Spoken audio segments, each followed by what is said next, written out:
அனைவருக்கும் வணக்கம். சற்று முன்பு தமிழக அரசு இன்று வெளியிட்டுள்ள 15 முக்கியமான அறிவிப்புகள் என்னென்ன என்பதை பற்றி தான் நம்ம இந்த வீடியோவில் டீட்டெயிலாக பார்க்க போகிறோம். ஸோ முடிந்த அளவுக்கு இந்த வீடியோவை ஸ்கிப் பண்ணாமல் முழுமையாக பாருங்கள். இந்த வீடியோக்குள்ளே போகிறதுக்கு முன்னாடி இந்த வீடியோக்கு ஒரு லைக் பட்டனை ப்ரெஸ் பண்ணிடுங்க. நீங்கள் இதுவரைக்கும் என்னோட சேனலை சப்ஸ்கிரைப் பண்ணாமல் இருந்தீங்கன்னா மறக்காமல் சப்ஸ்கிரைப் பண்ணிக்கோங்க. கூடவே அந்த பெல் சிம்லையும் மறக்காமல் கிளிக் பண்ணிக்கோங்க. சரி, வாங்க இப்போ நாம் வீடியோக்குள்ளே போகலாம். முதல் அறிவிப்பு: மகளிர் உரிமைத் தொகை கோரி விரைவில் புதியவர்கள் விண்ணப்பிக்கலாம் என துணை முதலமைச்சரான உதயநிதி ஸ்டாலின் தெரிவித்திருக்கிறார். மேலும் அவர் கடந்த 19 மாதங்களில் 21,000 கோடி உரிமைத் தொகை வழங்கப்பட்டுள்ளது எனவும் 1,15,00,000 பேருக்கு மகளிர் உரிமைத் தொகை வழங்கப்பட்டு வருகிறது எனவும் சென்னை, மதுரையில் 24 நாடுகள் பங்கேற்கும் ஜூனியர் ஆடவர் ஹாக்கி போட்டி நடைபெறும் எனவும் 25,000 விளையாட்டு வீரர் வீராங்கனைகளுக்கு காப்பீடு திட்டம் செயல்படுத்தப்படும் எனவும் கூறினார்.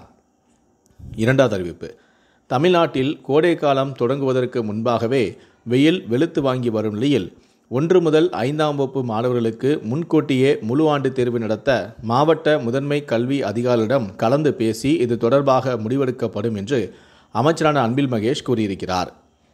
மூன்றாவது அறிவிப்பு: தமிழ்நாட்டில் 100 நாள் வேலை திட்டத்திற்கான ஊதியமானது 17 ரூபாய் உயர்த்தப்பட்டுள்ளது.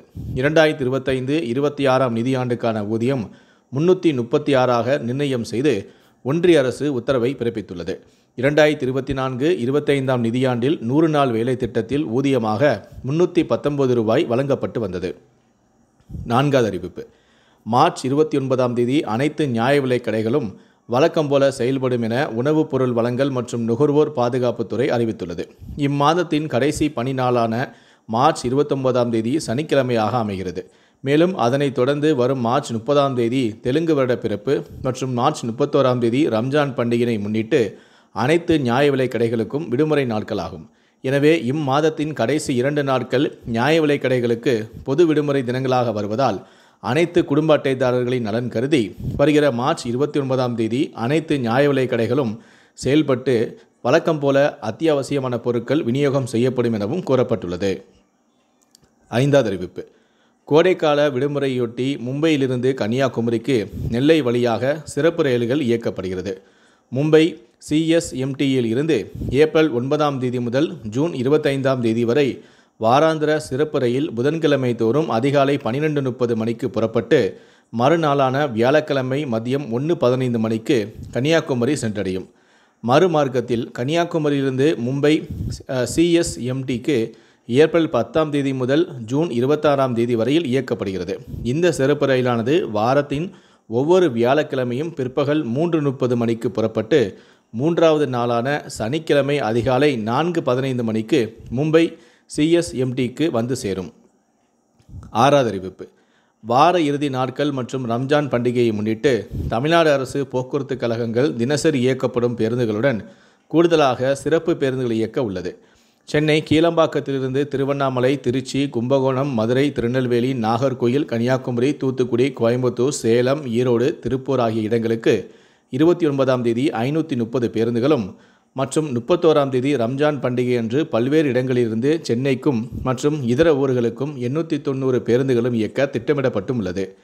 சென்னை கோயம்பேடிலிருந்து திருவண்ணாமலை, நாகை, வேளாங்கண்ணி, ஓசூர், பெங்களூர் ஆகிய இடங்களுக்கு 29ஆம் தேதி அன்று 95 பேருந்துகளும், மாதவரத்திலிருந்து 29ஆம் தேதி அன்று தலா 20 பேருந்துகளும் மேற்கூறிய இடங்களில் இருந்தும் இயக்க திட்டமிடப்பட்டும் உள்ளது. மேலும் பெங்களூரு, திருப்பூர், ஈரோடு மற்றும் கோயம்புத்தூர் ஆகிய இடங்களிலிருந்தும் பல்வேறு இடங்களுக்கும் 300 சிறப்பு பேருந்துகளும் இயக்க திட்டமிடப்பட்டும் உள்ளது. திங்களன்று சொந்த ஊர்களிலிருந்து சென்னை மற்றும் பெங்களூர் திரும்ப வசதியாக பயணிகளின் தேவைக்கு ஏற்ப அனைத்து இடங்களிலிருந்தும் சிறப்பு பேருந்துகள் இயக்க திட்டமிடப்பட்டும் உள்ளது. ஏழாவது அறிவிப்பு: ரம்ஜான் விடுமுறையொட்டி மார்ச் 31ஆம் தேதி ஞாயிற்றுக்கிழமை அட்டவணைப்படி புறநகர் ரயில் சேவை இயக்கப்படும் என தெற்கு ரயில்வே அறிவித்துள்ளது. சென்னை சென்ட்ரல், அரக்கோணம், சூலூர்பேட்டை, சென்னை கடற்கரை, செங்கல்பட்டு இடையே ஞாயிறு அட்டவணைப்படி ரயில்கள் இயக்கப்படும் என தெரிவிக்கப்பட்டுள்ளது. எட்டாவது அறிவிப்பு: ஜூன் மாதத்தில் சென்னை புறநகர் பகுதிகளில் மினி பேருந்துகள் சேவையை முதலமைச்சர் தொடங்கி வைப்பார் என போக்குவரத்துத்துறை அமைச்சரான சிவசங்கர் தெரிவித்திருக்கிறார். சட்டப்பேரவையில் பேசிய போக்குவரத்துத்துறை அமைச்சரான சிவசங்கர், சென்னையில் வரும் ஜூன் மாதம் மினி பேருந்து புதிய சேவைகள் பயன்பாட்டிற்கு வரும் என தகவலை தெரிவித்திருக்கிறார். ஒன்பதாவது அறிவிப்பு: தமிழ்நாட்டில் இன்று முதல் 5 நாட்கள் ஓரிரு இடங்களில் மிதமான மழைக்கு வாய்ப்பு என்று வானிலை ஆய்வு மையம் தகவல் தெரிவித்தும் உள்ளது. சென்னையில் 100 டிகிரி ஃபாரன்ஹீட் வெயில் சுட்டெரிக்கும் எனவும் தமிழ்நாட்டில் அதிகபட்ச வெப்பநிலையானது இயல்பை விட 2 முதல் 4 டிகிரி செல்சியஸ் வரை அதிகரிக்கும் எனவும் 29/3/2025 மற்றும் 30/3/2025 வரை தமிழகம், புதுவை மற்றும் காரைக்கால் பகுதிகளில் வறண்ட வானிலை நிலவக்கூடும் எனவும் 31ஆம் தேதி வரை தென் தமிழகத்தில் ஓரிரு இடங்களில் இடியுடன் கூடிய லேசான முதல் மிதமான மழை பெய்யக்கூடும் எனவும் வட தமிழகம், புதுவை மற்றும் காரைக்கால் பகுதிகளில் பொதுவாக வறண்ட வானிலையே நிலவக்கூடும் எனவும் 1ஆம் தேதி தமிழகத்தில் ஓரிரு இடங்களிலும் புதுவை மற்றும் காரைக்கால் பகுதிகளிலும் இடியுடன் கூடிய லேசான முதல் மிதமான மழை பெய்யக்கூடும். 2, 3ஆம் தேதிகளில் தமிழகத்தில் ஓரிரு இடங்களிலும் புதுவை மற்றும் காரைக்கால் பகுதிகளிலும் லேசான முதல் மிதமான மழை பெய்யக்கூடும். 10வது அறிவிப்பு. ரயில் நிலையங்கள், ரயில்களில் பெண் பயணிகளின் பாதுகாப்பை உறுதி செய்யும் வகையில் முதற்கட்டமாக 47 இடங்களில் வாட்ஸ்அப் குழுக்களை தமிழக ரயில்வே போலீசார் தொடங்கியுள்ளனர். அதேபோல மின்சார ரயிலில் பயணிக்கும் பெண் பயணிகள், சிறு தொழிலில் ஈடுபடும் தின்பண்ட வியாபாரிகள், வேலை நிமித்தமாக தினமும் பயணிக்கும் பெண்கள் ஆகியோரை ஒருங்கிணைத்து பகுதி வாரியாக புதிய வாட்ஸ்அப் குழுவை தொடங்க ரயில்வே போலீசார் முடிவு செய்துள்ளனர். பெண் பயணிகளுக்கு ஏற்படும் தொந்தரவு, செல்போன் மற்றும் செயின் பறிப்பு போன்ற குற்ற சம்பவங்களில் ஈடுபடும் நபர்களை கண்டறிய இந்த வாட்ஸ்அப் குழு பயன்படும் என தெரிவிக்கப்பட்டும் உள்ளது. பாதுகாப்பு குறைபாடுகள், அவசர உதவி, பயணத்தின் போது ஏற்படும் அச்சுறுத்தல்களை குழுவில் பதிவிடுவதன் மூலமாக உடனடியாக நடவடிக்கை எடுக்கப்படும் எனவும் ரயில்வே போலீசார் தெரிவித்துள்ளனர். 11வது அறிவிப்பு. தாம்பரத்திலிருந்து சிதம்பரம், திருவாரூர், திருத்துறைப்பூண்டி, காரைக்குடி வழியாக ராமேஸ்வரத்திற்கு புதிய ரயில் சேவைக்கு ஒன்றிய ரயில்வே துறை அமைச்சர் அஸ்வினி வைஷ்ணவ் ஒப்புதல் அளித்துள்ளதாக பாஜகவின் மாநில தலைவரான அண்ணாமலை பதிவிட்டும் இருக்கிறார். இதனை பிரதமரான நரேந்திர மோடி அவர்கள் ஏப்ரல் 6ஆம் தேதி தொடங்கி வைக்கவும் இருக்கிறார். 12வது அறிவிப்பு.